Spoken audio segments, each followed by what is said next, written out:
Hello friends, मैं रेशमा पाटिल स्वागत करती हूँ आप सभी का एक बार फिर से आपके अपने यूट्यूब चैनल जिन्हें स्टडी 2.0 में। अगर आप किसी भी प्रकार के प्रतियोगी परीक्षाओं की तैयारी करें, चाहे एसएससी, एनटीपीसी, कोई भी डिफेंस लेवल का एग्जाम या फिर कोई भी स्टेट लेवल का एग्जाम हो, हर एग्जाम में पूछे जाने वाले क्वेश्चन के बारे में बात करेंगे। टोटल 22 क्वेश्चन देखेंगे इस वीडियो में साइंस वाले। अगर आपकी तैयारी अच्छी है तो 15 क्वेश्चन सही करके मुझे लास्ट में कमेंट करके बताना कि आपने 15 क्वेश्चन सही किए। अगर 15 क्वेश्चन आपने सही किए तो मैं मानूंगी आपकी तैयारी हो चुकी है। देखते हैं पहले क्वेश्चन के साथ, बिल्कुल सिंपल वाले क्वेश्चन जो कि एग्जाम में पूछे जाते हैं। पहला क्वेश्चन यहाँ पर देखिए, ध्यान देना। चूने के पानी में कौन सा क्षार मौजूद होता है? Very important question. चूने के पानी में कौन सा क्षार मौजूद होता है? तो होता है कैल्शियम हाइड्रोक्साइड। यानी ऑप्शन सी होगा करेक्ट आंसर। आप याद रखोगे कैल्शियम हाइड्रोक्साइड CaOH2, जिसे हम बूझा चूना बोलते हैं, जो कि एक कार्बनिक यौगिक। अगला क्वेश्चन सेकेंड नंबर का, ठंडे देशों में थर्मोमेट्रिक द्रव्य के रूप में पारा को अल्कोहल की वरीयता दी जाती है, इसका कारण क्या है? ध्यान देना, ठंडे देशों में थर्मोमेट्रिक द्रव के रूप में पारा को अल्कोहल की वरीयता दी जाती है, इसका कारण क्या है? तो अल्कोहल का हिमांक कम होता है। यानी ऑप्शन ए के साथ होगा करेक्ट आंसर। अल्कोहल का हिमांक कम होता है। कम होता है लेकिन कितना कम होता है? तो -114 डिग्री सेल्सियस होता है। आप याद रखोगे -114 डिग्री सेल्सियस होता है अल्कोहल का हिमांक। क्वेश्चन थर्ड नंबर का, पेड़ के ट्रंक्स में रहने वाले पशुओं को किस रूप में जाना जाता है? देखिए ध्यान देना, पेड़ के ट्रंक्स में रहने वाले पशुओं को किस रूप में जाना जाता है? तो अर्बेरियल के रूप से जाना जाता है। ऑप्शन ए होगा करेक्ट आंसर, अर्बेरियल। आपको लास्ट में मुझे जरूर बताना है आपने कितने क्वेश्चन सही किए। अगर 15 क्वेश्चन सही किए तो भी मानेंगे आप तैयारी कर रहे हो। लाइक नहीं किया हो तो वीडियो को लाइक करना, शेयर करना, ओके। अगर पहली बार आए हो चैनल पे तो वीडियो लाइक करके चैनल सब्सक्राइब करिएगा जरूर। देखिए, निम्नलिखित में से कौन से तत्वों की विद्युत ऋणात्मकता सर्वाधिक है? ध्यान देना, सर्वाधिक विद्युत ऋणात्मकता इनमें से कौन से तत्व की? तो करेक्ट आंसर हो जाएगा आर्सेनिक। आप याद रखोगे ऑप्शन सी होगा करेक्ट आंसर, आर्सेनिक। इसका एटॉमिक नंबर होता है कितना? 33। अगला क्वेश्चन 5 नंबर का, निम्नलिखित में से कौन सा कार्बन का एक रूप नहीं है? तो देखिए, कार्बन का रूप काजल है, ग्रेफाइट है, चारकोल है, लेकिन ये हेमेटाइट नहीं है। हेमेटाइट क्या है? एक लोह अयस्क है हेमेटाइट। क्वेश्चन यहाँ पर 6 नंबर का, खाद्य पदार्थों के संरक्षण में निम्नलिखित में से कौन से पदार्थ का प्रयोग किया जाता है? देखिए, खाद्य पदार्थों का अगर संरक्षण परिरक्षण करना हो तो उसमें किसका प्रयोग किया जाता है? तो प्यारे साथियों, CnH5NaO2 यानी सोडियम बेंजोएट का प्रयोग होता है। आप याद रखोगे ऑप्शन सी के साथ होगा correct answer, sodium benzoate. Question 7 number का, निम्नलिखित में से कौन सा तत्व सभी रंगीन यौगिक बनाता है? तो देखिए, कौन सा तत्व सभी रंगीन यौगिक बनाता है? तो आप याद रखोगे क्रोमियम। एब्सोल्युटली करेक्ट, क्रोमियम, जिसका एटॉमिक नंबर होता है 24। क्वेश्चन नंबर यहाँ पर 8,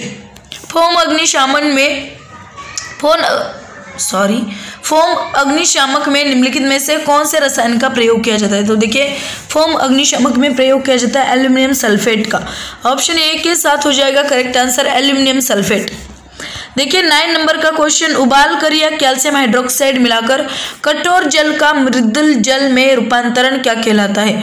तो देखिए, उबाल कर या कैल्शियम हाइड्रोक्साइड को मिलाकर कठोर जल का मृदुल जल में रूपांतरण, उसे हम बोलेंगे क्लार्क की प्रक्रिया। यानी ऑप्शन सी होगा क्लार्क की प्रक्रिया। क्वेश्चन नंबर 10 यहाँ पर पूछा गया, आतिशबाजी में हरा रंग किसकी उपस्थिति के कारण? तो देखिए, आतिशबाजी में लाल रंग होता है ट्रांसियम के कारण, पीला रंग होता है सोडियम के कारण और हरा रंग होता है बेरियम के कारण। यानी ऑप्शन सी के साथ होगा करेक्ट आंसर। आप याद रखोगे बेरियम के कारण। अगला क्वेश्चन यहाँ पर देखिए पूछा गया है, क्वेश्चन 11 नंबर का, विट्रियल के तेल का सामान्य नाम क्या है? ध्यान देना, विट्रियल के तेल का सामान्य नाम पूछा है। करेक्ट आंसर होगा सल्फ्यूरिक अम्ल। यानी ऑप्शन ए के साथ होगा करेक्ट आंसर, सल्फ्यूरिक अम्ल।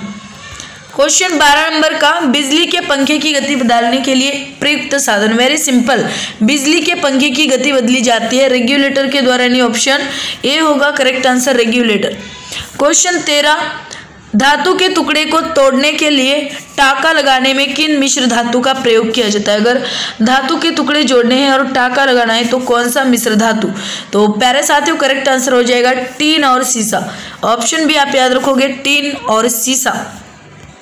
क्वेश्चन 14 नंबर का, अंगूर में प्रमुख जैविक अम्ल कौन सा? तो देखिए अंगूर और इमली में एक ही अम्ल पाया जाता है जैविक अम्ल, जिसका नाम है टार्टरिक अम्ल। आप याद रखोगे टार्टरिक अम्ल होगा करेक्ट आंसर। क्वेश्चन यहाँ पर निम्नलिखित में से कौन सा एक ऊष्माक्षेपी अभिक्रिया का लक्षण? तो देखिए ऊष्माक्षेपी अभिक्रिया का अभिलक्षण यहाँ पर ऊष्मा मुक्त होना, यानी ऑप्शन ए होगा करेक्ट आंसर। ऊष्माक्षेपी बोले तो ऊष्मा मुक्त होना। क्वेश्चन 16 नंबर का, लोहे को खुले में छोड़कर बनी भूरी परत क्या कहलाती है? यानी लोहे को खुले में अगर छोड़ेंगे तो उसके ऊपर ऑक्सीजन और नमी के साथ अभिक्रिया करके भूरी परत जम जाती है। कौन सी जंग कहेंगे उसे? जंग, यानी ऑप्शन नंबर सी होगा करेक्ट आंसर। फेरिक ऑक्साइड की परत जम जाएगी, लोहा जंग पकड़ने से लोहे का भार बढ़ जाएगा। क्वेश्चन यहाँ पर क्षोभ मंडल में जलवाष्प की सांद्रता। तो देखिए क्षोभ मंडल में जलवाष्प की सांद्रता होती है 0.4%, यानी ऑप्शन ए होगा करेक्ट आंसर 0.4%। क्वेश्चन 18 नंबर का, एक नाभिकीय रिएक्टर में भारी जल का क्या काम होता है? तो नाभिकीय रिएक्टर में भारी जल का काम क्या होता है? न्यूट्रॉन की गति को मंद करना। ऑप्शन नंबर ए होगा भारी जल, जो कि हाइड्रोजन का एक समस्थानिक, जिसे हम ड्यूटेरियम ऑक्साइड बोलेंगे। कमेंट बॉक्स में कमेंट करके बताना भारी जल का अनुभार कितना होता है, सभी बताएंगे। भारी जल का अनुभार बताएंगे और खोज किसने करी थी वो भी बताएंगे, कमेंट करके अभी। देखिए रक्त के थक्के के लिए उत्तरदायी प्रोथ्रोम्बिन में उत्पादित होता है क्या? देखिए रक्त के थक्के के लिए उत्तरदायी प्रोथ्रोम्बिन में उत्पादित होता है, किसमें उत्पादित होता है? यकृत में, लीवर में, जिगर में, कलेजे में। ऑप्शन बी के साथ होगा करेक्ट आंसर यकृत, बिल्कुल लीवर जिगर, है ना। अगला क्वेश्चन यहाँ पर 20 नंबर का, किडनी हमारे शरीर में कहाँ मौजूद होती है? तो देखिए किडनी यानी वृक्क यानी गुर्दा सामान्य वयस्क में 142 से लेकर 150 ग्राम का वजन होता है किडनी का, और मौजूद होती है बेली बटन के पास, यानी ऑप्शन सी के साथ होगा करेक्ट आंसर। आप याद रखोगे ऑप्शन ए होगा correct answer. I am sorry, मैंने कुछ गलत बता दिया। शरीर के पीछे कमर के ठीक ऊपर होती है किडनी। यार बोल कर गला मेरा दिक्कत हो रही है, और ऑफलाइन में तो और भी ज़्यादा प्रॉब्लम हो रही है। देखिए न्यूक्लियर रिएक्टर में भारी जल का प्रयोग शीतलक के रूप में किया जाता है। करेक्ट आंसर हो जाएगा हाइड्रोजन के भारी आइसोटोप से युक्त होता है, यानी option number C deuterium oxide वही भारी जल। आपको